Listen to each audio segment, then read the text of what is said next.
All right. Hello. And welcome back, everybody, to another iteration of our RUPL Player Spotlights. I am, as always, the Sky12321, otherwise known as Ming549 on Smogon. And today I am joined by our Player Spotlight from the Bulletproof Bombers, Temp. Temp, if you want to introduce yourself. Yo, what's going on? It's Temp. Some people might know me as Temp 60, unfortunately. I'm joking. But yeah, I do happen to be the YouTuber. Uh, in far distance for a little bit, play a little more tournaments, got into RU, and it's been a good time. Yeah. We'd love to have you with us for this interview, Temp. So, kind of jumping right into it, RUPL. Unfortunately, the Bulletproof Bombers did not make the postseason, so the season is over for y'all at this point. But that does give you kind of some time to look back at the season. So, what are some of your reflections about the season as a whole, your team specifically, just kind of how you feel about RU? So for the team, great team. Ellie and Ajna are really, really good managers. They were very active. They knew a lot of what they were talking about. Obviously, I mean, they're very involved in the community. And I gotta say that Taka, I gotta really shout him out too, because for that team, he was active in like all the channels, really. Mainly SV, but he was active pretty much all the time. So our team, contrary, I know a lot of people thought that looking at our team, our chat was going to be dead, but no, it was a very active team chat. A lot of players involved, and all the different gens, of course. Even Blunder, I mean, a lot of people were trying to poke fun at how many games he played, but he was making an effort to prep and all that stuff. Like that Swellow game that he did for Gen 7, that was all his idea about bringing Whitmon and all that stuff. So, team very active, a good time, lots of cool people over there. So, it was nice. We got really close to snatching. I don't think it was exactly fourth. I think it was a tie for fourth. So we got pretty close for playing in for a tiebreaker to get into playoffs. Just didn't go our way, but overall, a good season overall, in my opinion. I think it was a pretty solid season. So yeah, Yeah, for sure. I mean, you mentioned that kind of tiebreaker scenario. So going into week seven, the last week of RUPL regular season, there was a four-way race for those last two kind of playoff positions, and the bulletproof bombers were definitely in the mix there for a while. Um, yeah, like you said, didn't work out, but y'all had a great season, so that's glad to hear. yeah, Um, yeah. Also, talking a little bit more about kind of like the team chat, right? Kind of the team culture. So, you kind of already mentioned Taka as someone who was big in like contributing to that chat, making sure that the team disc was kind of popping. Um, would you say there's like anybody else there who kind of was a big part of making sure that it really was like an alive team chat? That's one of the big points of these team tours, just making sure your chat is like active and stuff. So yeah, I mean, who would you Yeah. say are some of the bigger contributors there? Taka, obviously, you already mentioned. I also got to shout out Scarf. He was majorly active in his own channel, but it was still like when it was his turn to play and his turn to prep, he was on it. I would see him, Taka, Moon as well. They would chat for you know, a long time just prepping and going on. So I would say those would probably be my big three. Outside of our managers, of course, which were very active, I'd probably say Moon, Taka, and Scarf. Scarf's just the GOAT. I mean, he performed the best on our team in terms of record, and it showed with how much he prepped. I mean, even from the beginning, from the first week, with whatever that was, I think it was like a focus punch Zorark, Suya Zorark, disguising the Volcanion. He prepped out that entire route of bringing it in against something that you would want to pivot into Cyclozar and then just focus punching it. Like he had a different mindset, I think, and he was very very active. So yeah, I'd say that's probably the big three. Yeah, you mentioned that Zoroark. So that week one was actually against the Iron Fisters, which was my team, and I remember that distinctly happening. And I was like, bro, there's no way we just got gooped by this. This is insane. Week That one, was yeah. That's like a Yeah. tech you bring week 3 or 4 or something. Once you get an idea what people are bringing, but he just, I mean, everybody knows people are bringing Cyclozar. So Yeah, I mean, out the gate, that was crazy. I remember going crazy about that when I was watching that live. Yeah, that was a really yeah. neat tech. So glad to hear. But yeah, talking a little more about prep. So I mean, you specifically, right, as one of the kind of Scarlet Violet slots for the Bombers, like what was a little bit of your prep process looking like as you were going into like any week? So going into SVRU, I was trying to not bring a lot of what I brought in the seasonal. I was trying to differentiate from a lot of my common cores. I know I was pretty big on like Hippo, Cobalion, Cyclozar, and then maybe like an Amoonguss. I would bring those 3 to 4 Pokemon pretty often.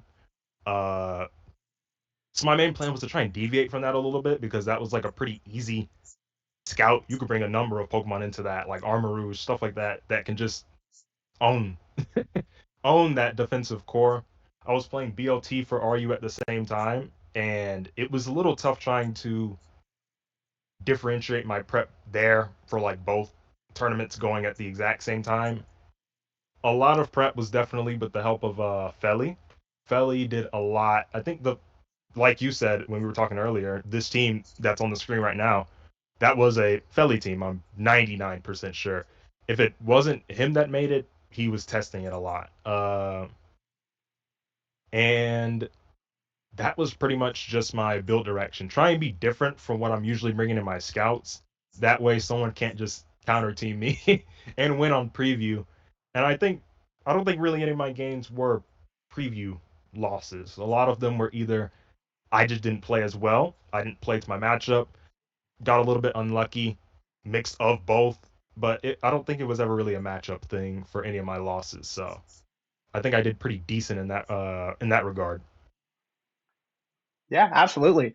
And then you kind of bring up that replay, so we might as well kind of hop right to it. So in terms of just kind of are you gaming this season, what would you say is the kind of one match that would be your highlight of the season, something that you thought really deserves kind of some time under the spotlight? I would say this replay that we got on the screen, the closest one that I would say after that was the game with Nunez. That was a pretty good game.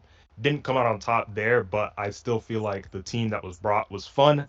This team was very fun. Seeing the attack booster Iron Leaves was just I just had to bring it because we wanted to try that out with I think it was like Trailblaze is like the idea of it. We wanted to try out something different from Speed Booster, and it didn't have the best matchup here on paper. Just looking at it, honestly, the Speed Booster one might have been more optimal technically, but with like Terrafire or something. But that set, even things I believe this was a Scarf Okidogi, just a lot of cool techs that we wanted to try out, and they ended up working pretty well. Even the Mew, just a lot of cool things. I feel like the team was cool, the game was cool, the ending is pretty nice. So I'd say this is the highlight. Yeah. So let's just like hop right into it. Let's get the replay rolling. So kind of immediately looking at this game, right? So what are you thinking off like opening? Like how are you winning this game? What's the game plan? How are you going to execute? Pretty much what I had in mind was Actually, I'm fine with letting this Bisharp get oh, its Defiant boost. So I'm gonna chip this Fortress right off the bat because I was looking and in my head I'm thinking they know that I'm Speed Booster Leaves, which I'm Attack Booster. So I'm thinking they're gonna try and alter their plays. I wasn't sure what their Monkey Dory set was. I was worried for Scarf, especially. I was worried for more Vincoon set on the Suicune. So I really wanted to preserve my Iron Leaves as much as possible and be a little more preservative with my Hippo health just for this Bisharp, for the Monkey Dory, for the Mimikyu. So some of my plays were like this, like going Okidogi first, things like that. If this was like Terra Ghost or anything like that, I probably just lost. But I wanted to play safe around this Monkey Dory and just ensure a way for my Iron Leaves to win late game. yeah, absolutely. And you can kind of see it going here. I mean, Magnezone with lefties going for discharge, fishing for some paras, and Yeah. chipping it down. Yeah, Even the thing, this wasn't the strongest matchup for the Mew set. Just having the Bisharp having the Mimikyu, having multiple Pokemon, that Monkey Dory and Thundurus, that were naturally faster than it. It was like a Calm Mind Draining Kiss set. Not Calm Mind, it was Nasty Plot. Nasty Plot Draining Kiss, but I think it had like a Cobra Berry. Just wasn't the ideal matchup for it. So there may be a moment where I just like throw it out or intend to throw it out. Ultimately, everything here was planned to ensure that the Iron Leaves can get a cleanup. And being, I forget if Iron Leaves is naturally faster than Monkey Dory or not. It is not. Monkey Tori Yeah, is 342, I think. Yeah, yeah, yeah, versus yeah. Iron Leaf's 330. So being attack booster instead of speed booster, if this was Scarf or not, was just affecting the way I was sending it out and the turns that I would choose. Because this may have been a Terra Dragon Hippo, but see, it was Ice Beam Suicune. So if I were a speed booster, maybe I would have gone Leaves first against that Monkey Dory, got my speed, killed it, used my Terra to just ignore the Mimikyu. But here, I on that turn, that's actually a really good turn to stop at for a second if you could. That turn, I was 99% sure that I lost because in my head, all they had to do was Terra. But mind you, they didn't know that I was Terra Grass because I don't think many people really used that, let alone attack booster Terra Grass, which was the only way I could kill that Suicune without a crit. I thought they were just going to just Terra to be on the safe side because if even if I wasn't grass, a leaf blade crit could have killed. So I really thought this was the turn that I just lost because they would just Terra Ice Beam me, and I can't kill the Mimikyu in time because I didn't break the disguise yet. So I feel like if Kushilos used Terra on that turn, that was pretty much a lost game. But the highlight, I mean, not Terraing gives us the highlight of the last few turns with the Mimikyu interaction. Yeah, absolutely. And this matters a lot too, because I mean, you like you said, the Leaf Blade is not killing from non-attack booster leaves, non-Terra, and even here, Yeah, Mimikyu, you see it goes for the Terra Ghost, but a bit too little, too late. for Um, sure. Yeah, Even with Sand Chip and the Shadow Claw and Shadow Sneak damage, unfortunately, cannot come away with a KO. And yeah, Iron Leaves cleans it up. Uh, yeah. I was curious because I was curious to know what the role on both of those moves specifically was. I don't know individually. Like the Shadow Sneak may have had a decent shot at that percent, but I do just know the combination of both of those moves were definitely two high rolls. I thought if it was Life Orb, I was cooked. So this was just like a game where I was sitting there those last few turns, like, all right, well, I tried. It was a cool game. I'm kind of I'm kind of goobed, but it didn't it didn't turn out that way. Somehow 1% Iron Leaves. Glad that Pokemon is banned. yeah, for sure, for sure. Um, and actually, that can that's a nice transition and kind of the next thing I wanted to talk about a little bit. So throughout the course of RUPL, certainly a lot of things have happened meta wise in terms of the evolution of the meta, various bans. Uh, Not really any drops, I don't think. I think the entirety of RUPL happened during the 3 month kind of staying period, the way Smogon tiers now. Yeah. But in terms of just kind of like the meta development, what have been some things that you've seen that you think are particularly cool? And that can be things you've used yourself, or just someone else has maybe brought, and you're like, yeah, that is kind of fire. So just some of the sets, the directions meta has taken that you think Yeah. are cool. Okay. I'm really glad to see the amount of development in the meta for anti Cyclozar measures. Ways of just annoying the bike to where it can't knock, U-turn the whole game, rapid spin the whole game.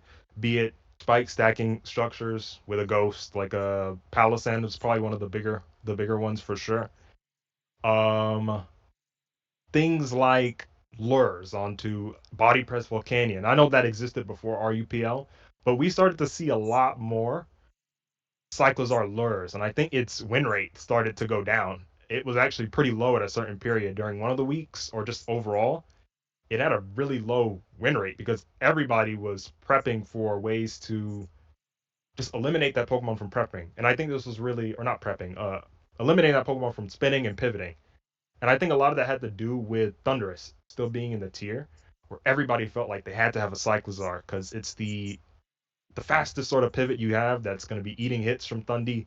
U-turning on it, threatening it out, not letting it just click, click, click. Even then, it still did, but it was one of those meta developments where we were starting to be like, okay, we need to start using less Cyclozar overall. I'm actually curious to if Scarf used a lot. I think that was one of the Pokemon that he avoided. During the later weeks, he was just very adamant on not bringing Cyclozar because so many people, including us, were prepping for ways to destroy it. One of the Pokemon that I feel like caught on at the later parts of the tournament was Pheasantipity, be it just it became more threatening with more Pokemon banned or whatever it was, but more people started to use it. I'm pretty sure, and that is another cool Pokemon where I feel like it was very underutilized throughout the tournament as a whole. Because that mon is a demon. I don't care. Covert Cloak, Nasty Plot. That set is demonic. The pivot sets are demonic. The 30% chance to toxic everything is insane. But overall, yeah, I'd say if I had to pick just one thing that was my favorite meta development, it was the ways of sabotaging the stupid bike because I hate that Yeah. Pokemon so much. Um, You love to see it whenever Bike is getting dunked on. yeah, yeah, Um, when it gets lured, anything like that. When it can't spin, great, love to see it. Let for that sure. Pokemon suffer.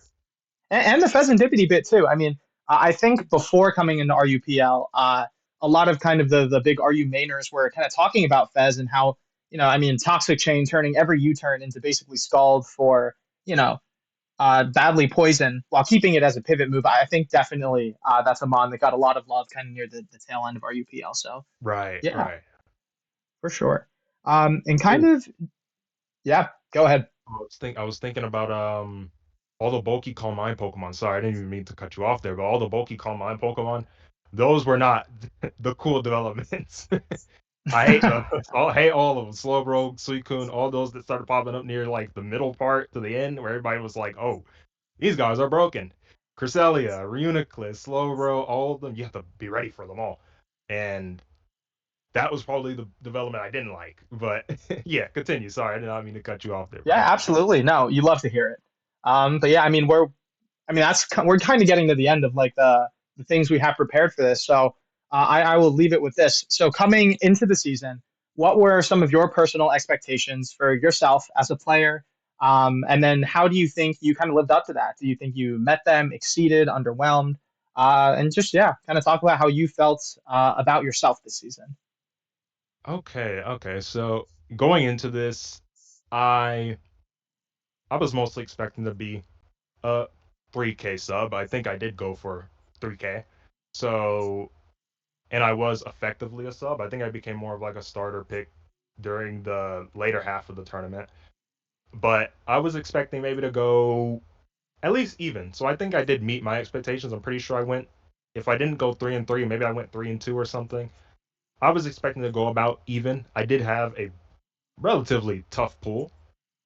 I think in BLT, the other tournament that had RU at the same time, I think it had a weaker pool, but I performed worse there.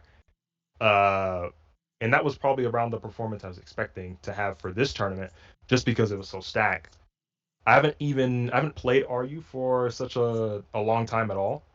I think most of my interaction with RU has been watching like the Franklin games because he's my RU goat. I like watching his games a lot, and that was most of that was most of what I interacted with RU. Then I played seasonal, got some solid wins, got lucky in some games as well, but it definitely made me like the tier more.